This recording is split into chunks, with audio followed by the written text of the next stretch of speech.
মানুষ বড় অভিমানী। মানুষ বড় অভিমানী প্রাণী।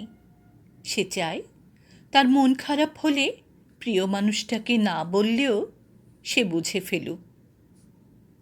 ফোন করে খানিক ম্লান গলায় হ্যালো বলতেই ওপারের মানুষটা বলুক, তোমার মন খারাপ।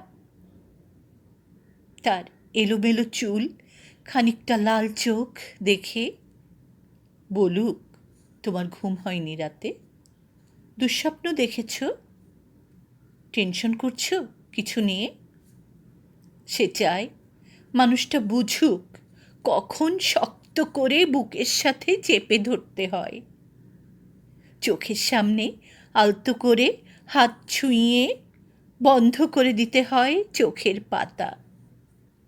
সে চায় মানুষটা বুঝুক কখন হাতের মুঠোয় হাত রাখতে হয়, ফিসফিসিয়ে বলতে হয়, আমি তো আছি, তবে মন খারাপ কেন। সে চায় মাঝরাত্রিরে সে টের পাক পাশের মানুষটা তার মাথার নিচের সরে যাওয়া বালিশটা ঠিক করে দিচ্ছে।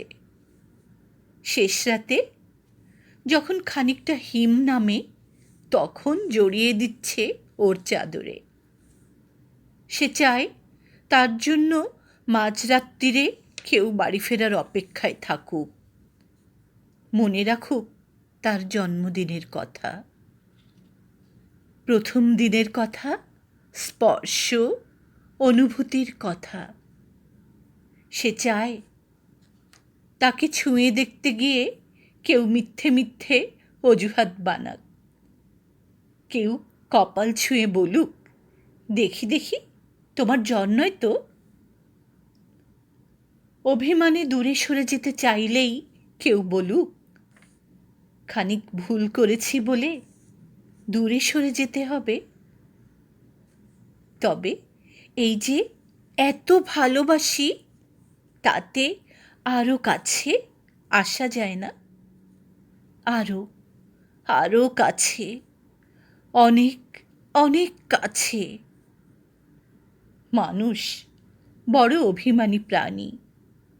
তারা দুজনেই কেবল ভাবে এইসব ওই মানুষটাই করুক, ওই অন্য মানুষটা, কিন্তু শেষমেশ করা হয় না কারোরই। তাই কাছে আসার রঙিন দিনেরা ক্রমাগত দূরে যাওয়ার ধূসর বিবর্ণ গল্প হয়। মানুষ বড় অভিমানী প্রাণী। অভিমানে সে ক্রমশই দূরে চলে যায় আর বুকে পুষে রাখে এক সমুদ্র আক্ষেপ। মানুষ বড় অভিমানী প্রাণী।